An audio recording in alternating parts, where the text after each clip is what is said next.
ladies and gentlemen, please welcome to the stage, Karen Addison.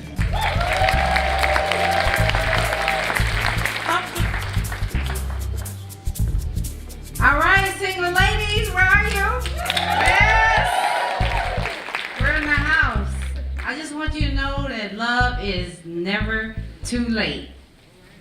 So let me tell you a little bit about myself. I've moved from LA to Detroit. I'm in the entertainment industry, and I've been on HBO, Def Comedy Jam, Comedy View, Star Series, BET. I've been on the road with D.L. Hughley, Martin Lawrence, Chris Tucker, just to name a few. I lived in California. It was so much fun, party, hanging out, limos and everything. But my life was so lonely in LA because it's just a fake place. Detroit, you meet some real people here, you know what I'm saying? That's 100. I was living like in a dream. So I came back home to Detroit after giving up my comedy dream. I was so sad, but at the end of the day, I still end up in the entertainment industry working for 107.5 WGPR with Rosetta Hines at the time. Y'all remember that? So I was like, well, this is not so bad. I'm working at the radio station. I'm still in the entertainment industry. So I had a whole lot of fun, partying, everything was VIP, drinks. My life was just so fun. And then I woke up one morning, I was like, oh my God, I'm in my late 40s. And I'm still single, turning up. As fast as I turned in my late 40s, I'm gonna be in my late 50s with no man. And GPR didn't have no benefits, child. You was on your own. I'm like, oh, I need to find me a husband. So I called my friend, I said, hey girl, they got this after work affair on Fridays at Captain's Bar and Grill with Rosetta Hines. Old school DJ and old school band. Let's go, maybe we can find us a husband. I said, we need to get there early so we can sit at the end of the bar and catch every man coming through the door. That's our little secret interview for the night. So we get there sipping on some white Zinfandel wine back in the day. You know, you're young, that's what you drink because it's only $7. We sipping on the wine, the first man come through the door, I'm like, he got on all red. His hat red, his suit red, his shoes red, and his socks red. And it's in the summer. I'm like, that must be a West Side pimp. I said, we need to let him walk on by. I'm like, whoo, this must be old school night tonight. I gotta go back to the station to read the lineup. So, you know, we sitting there sipping on the white Zinfandel. The next man come through the door. You know, he looked a little good, you know, like, okay, he looked a little casual. Like he's not making too much money, but it was a fixer-upper. I said, he's coming this way. All right, just look out. So, you know what, it just tripped me out. He came right near us, like right by us. Get to the bar, and he asked the bartender for a glass of water. I was like, okay, he ain't no drinker, but I am, whatever. But he pulled his medication out of his suit pocket jacket, put it on the counter, shook a couple of them out and just popped his medication. I'm like, oh, hell no. He must have high blood pressure, low sugar, diabetes, everything. I ain't taking care of his ass. He already fucked up. Oh, girl, bye. We need to let him go. So like, I turn, I see a little bit pop. I say, it's all good. The DJ jamming. Hey. Next guy come through the door. I was like, Now, I promise you, I'll never forget. This man was absolutely sexy. Pretty brown eyes, clean cut, nice suit. I was like, wow. Both of us, we were trying to decide who's gonna get him. We're like, wow. And he get a little closer, walk past us, and we looked at his shoes. I'm like, oh, hell no. We need to find somebody else. That was just not the night for us at Captain's Bar and Grill. So at the end of the day, I was like, oh man, you know, my best friend, her name is Sherry Underwood, we talked on the phone all the time. I said, you know what, it looks like we ain't never gonna get a husband. So what I'm gonna do, I said, I need to be taken care of, because I work for WGPR 1075, they ain't got no benefits. So I said, I'll tell you what I'm gonna do. I read an article in the Detroit News that said, in 10 years it's gonna be the new Detroit. I said, hey, listen, it's an article in Detroit News, a blueprint, new Detroit. I'm gonna go downtown and buy me a property, a 2-family flat, and I'm gonna rent the downstairs to a man, and I'm gonna tally up all my bills and make sure it's equal to everything I owe, and he's gonna be my invisible man, don't even know it. And that's what I did. And on the first of the month, I was like, hey. He didn't even know he is my invisible man. I was getting money from him. He didn't even know what I was thinking about him at the end of the night. But after a while, you know, I was like, man, I'm still lonely. He's invisible. He don't even know it, but he's taking care of me. He didn't even know he was taking care of me. It was good. So I called my best friend, Sherry Underwood. I was like, yeah, you know what? I'm still sad and lonely. And then I was like, you know, I have VIP to everything. I said, hey, you know what? I got some tickets, some passes. Judge Mathis is having a party at his house. It's to me, it was a who's party. I said, hey, let's go to Judge Mathis' house to this party, you know?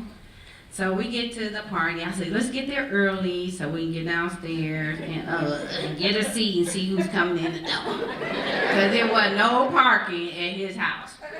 So we there at Judge Mathis' house, and I'm like, damn. Ooh, here come Kwame Kilpatrick and his boys. I'm like, ah.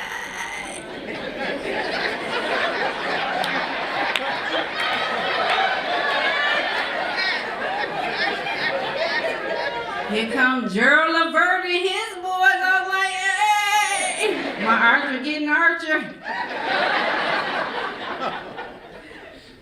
And then my best friend's like, hey, here comes Scott Boswell. I was like, who is Scott Boswell? She's like, hey, that's one of my co-workers I wanted to introduce you to. I'm like, Scott Boswell? She's like, yeah, you'll love him. You know, he's a lot of fun like you. He loves real estate. He loves having a good time. So here comes Scott and his brothers. I was like, hey, Scott looking kind of cute. But these 3 guys looked so good. It was him and his brother. I took a picture of them, right?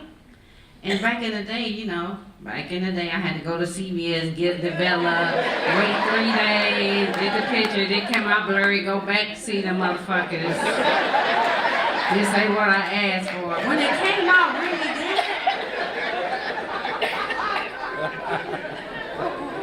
I will never forget, I developed a 5x7. Framed it, put it on my desk. My friend called me, he's like, hey, you know, how'd you like Scott? I was like, he was nice looking and everything. I said, call him up. Let's meet him at Captain Bar and Grill. So, you know. She called him. He came back to Captain Bar and Grill. I was like, okay, here comes Scott. Had on the 3-piece suit. I was like, Looked at his shoes. I was like, wham, that's it. And he went to the bartender. He's like, I'll pick up their tab. I was like, thank you. In the back of my mind, I was real ghetto. Hey, I'm gonna call my girl. So this went on for a couple of weeks. He'd just come in like, hey, I'll pick up your tab. And about the 3rd week, he's like, hey, why don't we, you know, get on the dance floor and dance? I was like, okay. But at Captain's Bar and Grill, old school, back in the day, Rosetta Hines, they was playing the Temptations. You know how they was ballroom dancing and all that old stuff everybody had on, the hats and shit like that. Scott wanted to take me on the dance floor. He's the only one dancing, doing all this stuff like, you know, like,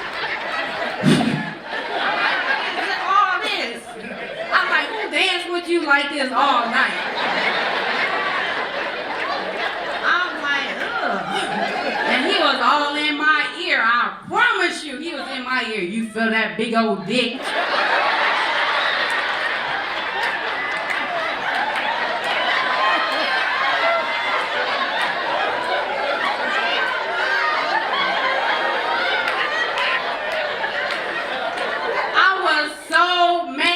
I walked off the floor, and he was drunk. His eye was still closed. And wasn't nothing in front of him. Totally disrespectful to me. So he come back to the bar, buy me another drink, and I gave him my phone number.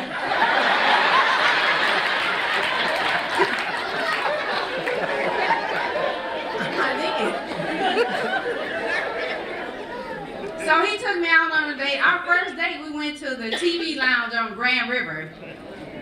So they had martini night. I was like, oh yeah, I can hang with Si. I had a couple of martinis, but at the end of the day, 2 apple martinis was a little bit too much for me, and I was like toe up, drunk, but I'm like throwing up like, oh.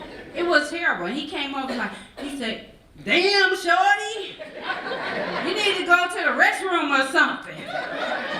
You know, I'm like, how you gonna like, you talking about damn shorty? I'm like, okay, so I go to the ladies' room, clean myself up and get some water. I look around, he talking to other women like,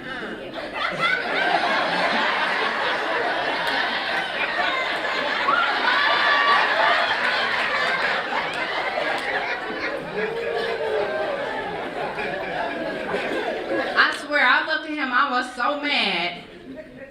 I said, when I get home, I will never call him again, ever. So once he dropped me off, it was like 7, 8 months later. We didn't talk, I didn't see him, he didn't call me, and I didn't call him. Then I said, you know what, I'm gonna get myself together, ladies. You know how you say, I'm gonna go to the gym, get back out there, go get my physical and all that good stuff. So I did that.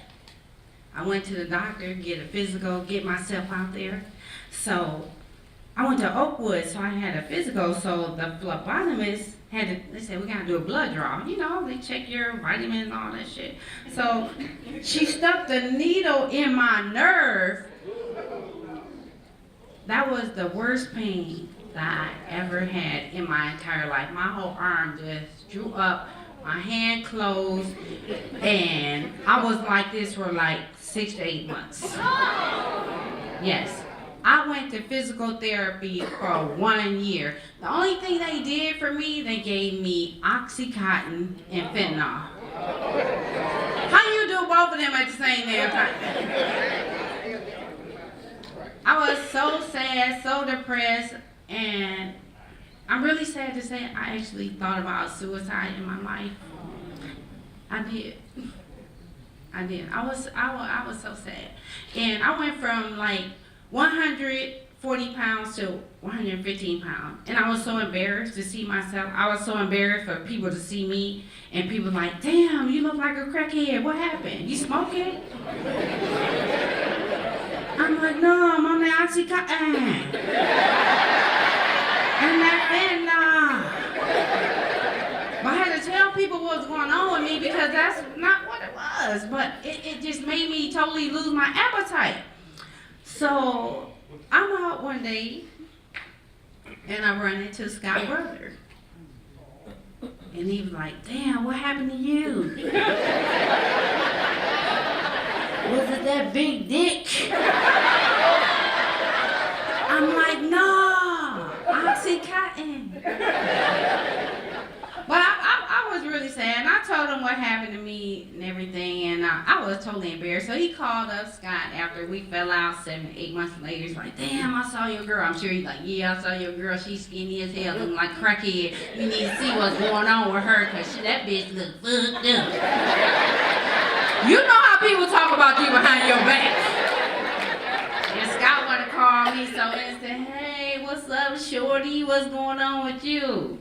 I said, ain't not much going on, you know, just getting ready to go do a bike ride, just trying to get my life back on track, get myself together.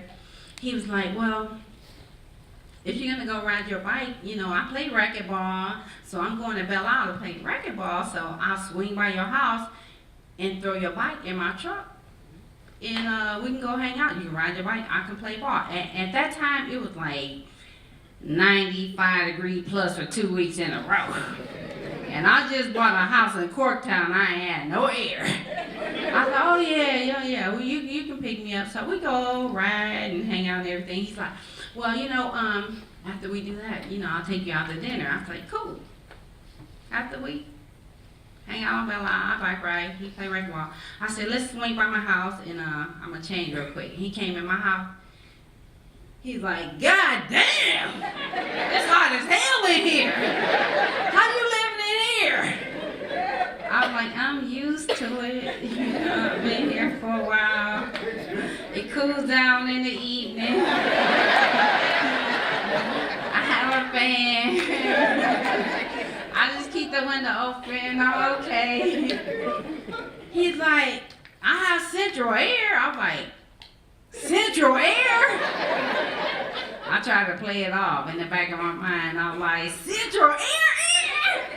So he said, if you want, you know, we can go to my place and we can chill out a little bit, you know, and just till the weather drop down that way, you know, we burn it up like this. I was sweating like hell. I was like, okay, that's good. He said, you can stay in my house, you can sleep in my room, and I promise you, I'm not gonna mess with you. I was like, okay, you know, he was sincere, really good guy. I felt his heart.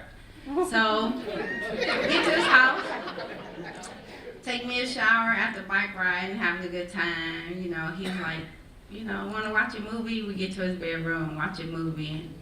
And he's like, how's the bike ride? I said, you know, it was cool. He's like, you think your back might be a little sore for just leaning over like this, like riding a bike, you know? I can massage your back. I'm like, okay. You know, anytime a man massage your back, they gonna massage your ass, and they gonna rub your stomach, and it's gonna go up to your breast, and then it's gonna be an anaconda to come out. I'm like, oh, hell no. But at the end of the day, everything that I've gone through and just being in the entertainment industry, dealing with a whole lot of men in my life, Scott Boswell is the first man in my life to see me working, not say, who is that talking to you? But they don't say, who is that? They say, who that nigga talking to you? That's how they really say. But he never did that. So at the end of the day, my injury and that heat wave, God blessed me with the best man ever in my life. He is so supportive. Like, I felt like I read an article in July in the Detroit News about Highland Park is coming back. So we were living in Corktown at the time. So I was like, hey, Scott, this article in the Detroit News. Dan Gilbert wrote it. This is the next neighborhood coming back. He is so supportive. I said, let's find a house in Highland Park and stay on that money train. And he believed in me, and we live in Highland Park. But someone said, hey man, the preacher in the house. But at the end of the day, you just never know how your blessing is gonna come to you. Like I told you, it was my injury and that heat wave that sent him back to me. Now we own a bar in Midtown, a Griot Music Lounge.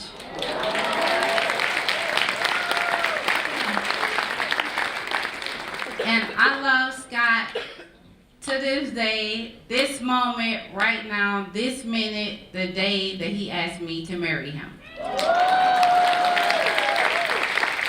I do. I love him with all my heart, so I want to ask, will the real Scott Boswell please stand?